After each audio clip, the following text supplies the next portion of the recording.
everyone, this is Varsha. Welcome to Victory Education. आज के इस वीडियो में हम क्या पढ़ने वाले हैं, फंडामेंटल्स ऑफ इंग्लिश. तो देखो, सबसे पहले इंग्लिश में ग्रामर को समझने से पहले हमें क्या आना चाहिए, इंग्लिश का बेसिक. जो बेसिक फंडामेंटल होता है, अगर वो आपका मजबूत होगा तो आप इंग्लिश ग्रामर से या किसी भी इंग्लिश में किसी भी टॉपिक से रिलेटेड कोई भी क्वेश्चन आप इजीली कर सकते हो. तो हमें सबसे पहले बेसिक फंडामेंटल समझने के लिए क्या क्या आना चाहिए कि क्लॉज क्या होता है, फ्रेज क्या होता है, एक सेंटेंस क्या होता है. इंग्लिश में एक सेंटेंस को बनाने के लिए जो सबसे ज़्यादा ज़रूरी दो चीज़ें होती है वो क्या होती है. देखो, सबसे पहले इंग्लिश में अगर आपको कोई भी सेंटेंस बनाना है तो सबसे पहले आपके पास क्या होगा, सब्जेक्ट होगा. एंड सेकंड थिंग क्या होनी चाहिए आपके पास, वर्ब. और क्या होना चाहिए, वर्ब. जैसे सपोज मैं आपके लिए एक सेंटेंस लिखती हूँ, ही गोज़. तो ये सेंटेंस है या नहीं है. Yes, this is a sentence, क्योंकि इसका क्या मतलब निकलता है, ही गोज़, इट मीन्स वह जाता है. तो ही क्या हुआ यहाँ हमारे पास, सब्जेक्ट, एंड गोज़ क्या हुआ, वर्ब. तो यहाँ तक क्लियर है. किसी भी सेंटेंस को बनाने के लिए हमारे पास सब्जेक्ट और ऑब्जेक्ट, सब्जेक्ट एंड वर्ब का होना ज़रूरी है. अगर सेंटेंस में ऑब्जेक्ट नहीं होगा तब भी हम अपना सेंटेंस बना सकते हैं. अब किसी भी सेंटेंस में सब्जेक्ट को फाइंड आउट करना, कैसे सब्जेक्ट को फाइंड आउट करते हैं, कैसे वर्ब का पता लगाते हैं. अगर किसी सेंटेंस में ऑब्जेक्ट है तो हमें ऑब्जेक्ट कौन सा होगा उसका पता लगाना कैसे है. तो इन चीज़ों को समझने के लिए सबसे पहले आपका जो बेसिक है वो क्या होना चाहिए, स्ट्रॉन्ग. तो बेसिक फंडामेंटल को समझने के लिए हम अपना ये वीडियो देखते हैं. आज मैं इस वीडियो में आपको क्या क्या पढ़ाने वाली हूँ. तो चलते हैं, क्या है इस वीडियो में. देखो, सबसे पहले क्या पढ़ने वाले हैं हम, what is a phrase. Phrase क्या होता है. देखो, सबसे पहले एक टर्म है फ्रेज. फ्रेज क्या होता है, एक फ्रेज के अंदर क्या होगा, कोई भी क्या लिखा होगा, कुछ भी वर्ड्स. फ्रेज को हम क्या बोल सकते हैं, ग्रुप ऑफ वर्ड्स, यानी शब्दों का समूह. फ्रेज में क्या होता है, जो आपके पास कोई सेंटेंस अगर लिखा होगा उसको हम सेंटेंस नहीं बोल सकते हैं क्योंकि उसका एग्जैक्ट मीनिंग नहीं निकलता है. तो फ्रेज क्या होता है, जो भी ग्रुप ऑफ वर्ड्स होता है उसका क्या कोई भी सेंस नहीं निकलेगा, वो मीनिंगलेस होगा. और वहाँ हमें सब्जेक्ट और वर्ब भी क्या मिलेंगे, एब्सेंस. उस ग्रुप ऑफ वर्ड्स में आपको सब्जेक्ट और ऑब्जेक्ट नहीं मिलेंगे. जैसे मैंने आपके सामने लिखा, दिस ब्यूटीफुल ड्रेस. क्या लिखा है, दिस ब्यूटीफुल ड्रेस.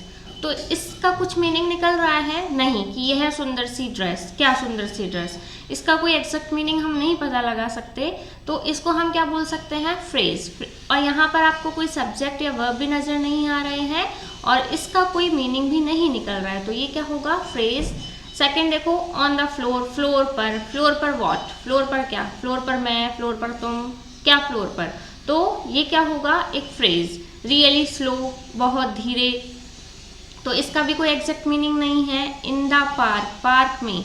पार्क में कौन है, पार्क में तुम हो, तुम्हारा फ्रेंड है या मम्मी है या पापा है. पार्क में कौन है, पेड़ पौधे हैं, फ्लावर है. तो यहाँ हम नहीं बता सकते कि पार्क में क्या है. तो अगर जैसे इन ग्रुप ऑफ वर्ड्स का कोई मीनिंग यहाँ पर नहीं निकल रहा है, तो ये किस चीज़ का एग्जाम्पल होगा, फ्रेज का. लास्ट एग्जाम्पल हम देखते हैं, after a very long time. बहुत लंबे समय के बाद. तो सिंपली आप समझ गए कि देखो, अगर इसकी हम डेफिनेशन देखते हैं, अ ग्रुप ऑफ वर्ड्स, किसका ग्रुप होगा, वर्ड्स का, that lakhs a meaningful sense, जिसका कोई भी मीनिंगफुल सेंस नहीं होगा. वहाँ क्या होगा, सेंस की कमी होगी, due to absence of a subject and verb. किसी सेंटेंस में अगर सब्जेक्ट और वर्ब ही नहीं है तो पहली बात तो एक सब्जेक्ट ही नहीं होगा, सेंटेंस ही नहीं होगा और उसका कोई मीनिंगफुल अर्थ भी नहीं निकलेगा. Combination called phrase. तो सब्जेक्ट और वर्ब का जहाँ पर एब्सेंस है तो ऐसे ग्रुप ऑफ वर्ड्स को हम क्या बोलेंगे, फ्रेज. क्लियर है. नेक्स्ट हम देखते हैं क्लॉज. क्लॉज क्या होता है, क्लॉज को हम क्या बोल सकते हैं, सेंटेंस. सेंटेंस को क्लॉज या क्लॉज को हम सेंटेंस भी बोल सकते हैं, क्योंकि क्लॉज में जितने भी ग्रुप ऑफ वर्ड्स दिए होते हैं उसमें आपको सब्जेक्ट भी मिलेगा एंड वर्ब भी मिलेगी। अगर सब्जेक्ट और वर्ब किसी चीज़ में हमको मिलता है तो उसको हम क्या बोल सकते हैं, सेंटेंस। और सेंटेंस का तो क्या होता है, एक कंप्लीट मीनिंग होता है। तो क्लॉज को समझने के लिए एक एग्जांपल देखते हैं। Madhav dance gracefully. माधव क्या है, बहुत अच्छे से डांस करता है। तो देखो यहाँ पर आपको सब्जेक्ट भी गिवन है एंड डांस क्या होती है, वर्ब। डांस करना क्या है, वर्ब। एंड ग्रेसफुली तो एक क्या, आप ये चीज़ हम बाद में देखने वाले हैं कि ग्रेसफुली क्या होगा। तो यहाँ पर सिर्फ इतना ही समझना है कि इस सेंटेंस का एक मीनिंगफुल सेंस निकल रहा है, तो वो क्या होगा हमारे पास, क्लॉज। कंप्लीट है। क्लॉज को हम और क्या बोल सकते हैं, sentence. Second, today she appears quite lovely. Today, तो इसका भी एग्जैक्ट मीनिंग निकल रहा है, today she appears quite lovely. देखो यहाँ पर आपको सब्जेक्ट भी गिवन है एंड अपीयर्स क्या होती है, वर्ब। वर्ब भी गिवन है, तो ये क्या होगा, एक क्लॉज। क्लियर है। अब क्लॉज कितने तरह के होते हैं, क्लॉज 2 टाइप के होते हैं। कौन कौन से देखते हैं। देखो, there are 2 type of clauses. कौन कौन से, first is independent and second is dependent. Independent clause क्या होता है कि जहाँ पर जिस क्लॉज को किसी दूसरे क्लॉज की नीड ना हो, मतलब वो अपना खुद में ही एक क्या दे, कंप्लीट सेंस, तो वो कौन सा होगा, इंडिपेंडेंट क्लॉज। और डिपेंडेंट क्लॉज में क्या होगा, यदि सपोज यहाँ पर आपके पास एक क्लॉज लिखा हुआ है बट उसका जो मीनिंग है वो जो नेक्स्ट क्लॉज है उस पर क्या करेगा, डिपेंड, वही हमारा क्या होगा, डिपेंडेंट क्लॉज। सपोज एक सेंटेंस यहाँ पर लिखा है और सेकंड सेंटेंस आपके पास यहाँ लिखा है, तो इस फर्स्ट सेंटेंस या सेकंड सेंटेंस दोनों आपस में क्या होंगे, डिपेंडेंट, तभी इनका क्या निकलेगा, कुछ मीनिंगफुल सेंस। और क्लॉज में तो हमें क्या मिलने वाला है, सब्जेक्ट एंड वर्ब, दोनों क्या होंगे वहाँ पर, प्रेजेंट। तो सबसे पहले हम देखते हैं इंडिपेंडेंट क्लॉज।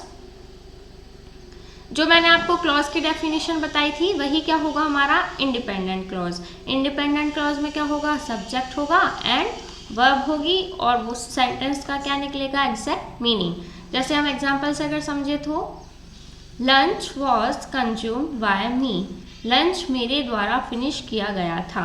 तो यहाँ पर आपको ये सब्जेक्ट गिवन है lunch and this is verb, तो दोनों चीज़ें आपको गिवन है।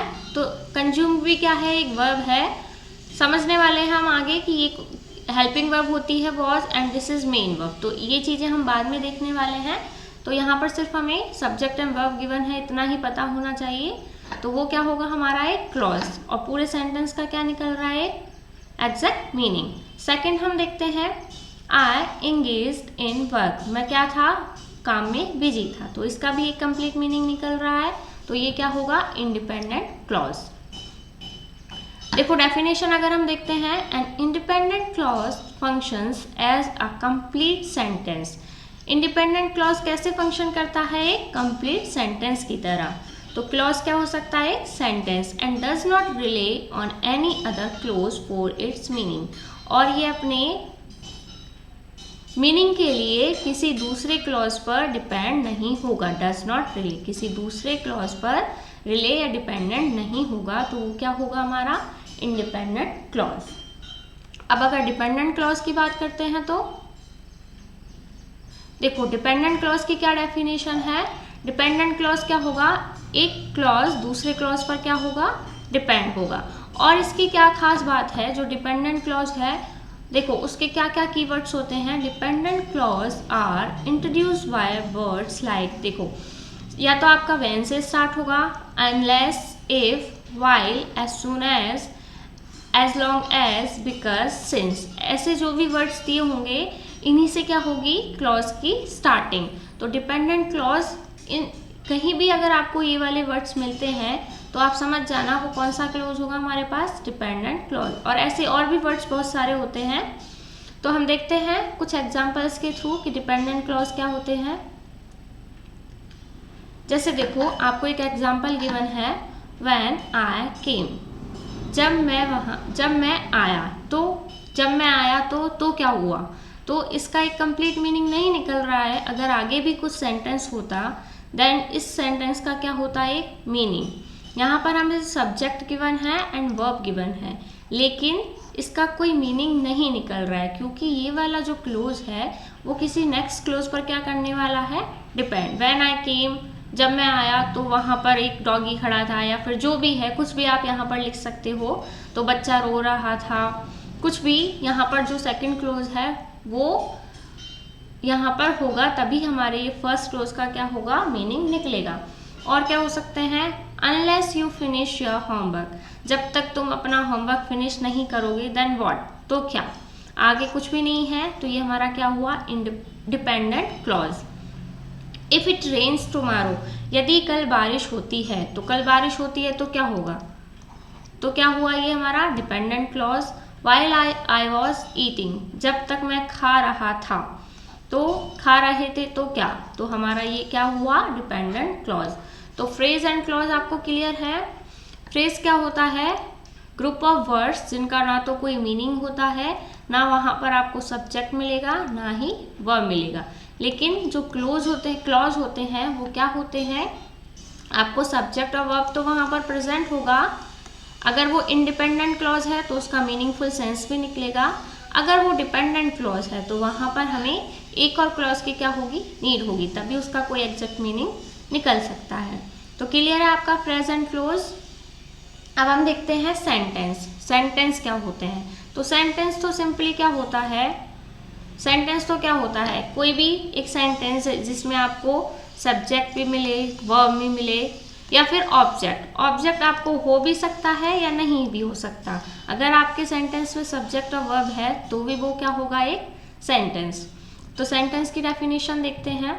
A sentence is a collection of words that has complete sense और मीनिंग। कलेक्शन ऑफ वर्ड्स होता है लेकिन जिनका क्या होता है, एक एग्जैक्ट मीनिंग। जैसे एग्जाम्पल अगर हम देखें, आई एम प्लेइंग क्रिकेट, मैं क्रिकेट खेल रहा हूँ, तो आई क्या है यहाँ पर, सब्जेक्ट। एम प्लेइंग क्या है, वर्ब। अगर मैं क्रिकेट की बात करूँ तो क्रिकेट क्या है यहाँ पर, ऑब्जेक्ट। क्या है यहाँ पर, ऑब्जेक्ट। अभी ऑब्जेक्ट को कैसे पहचानना है या फिर सब्जेक्ट को कैसे पहचानना है, ये हम नेक्स्ट वीडियो में देखने वाले हैं। सेकेंड एग्जाम्पल है, my father is watching television, तो माई फादर क्या हुआ यहाँ पर, सब्जेक्ट। इज वॉचिंग क्या है, वर्ब। एंड टेलीविजन क्या होगा यहाँ पर, ऑब्जेक्ट। तो इतना क्लियर है आप सबका। आज की वीडियो के लिए सिर्फ इतना ही। नेक्स्ट वीडियो में हम पढ़ने वाले हैं, क्या पढ़ने वाले हैं, कि किसी भी सेंटेंस में आप सब्जेक्ट को या फिर ऑब्जेक्ट को कैसे पहचानोगे, या फिर वर्ब। देखो किसी भी सेंटेंस में क्या क्या हो सकता है, किसी भी सेंटेंस में सब्जेक्ट हो सकता है, ऑब्जेक्ट हो सकता है, वर्ब हो सकती है, और क्या हो सकता है, आपने सुना होगा एक नाम, क्या होता है, subject complement and object complement. ये दोनों क्या होते हैं, ये भी हम अपनी नेक्स्ट वीडियो में देखने वाले हैं। तब तक के लिए बने रहिए। Till then bye bye.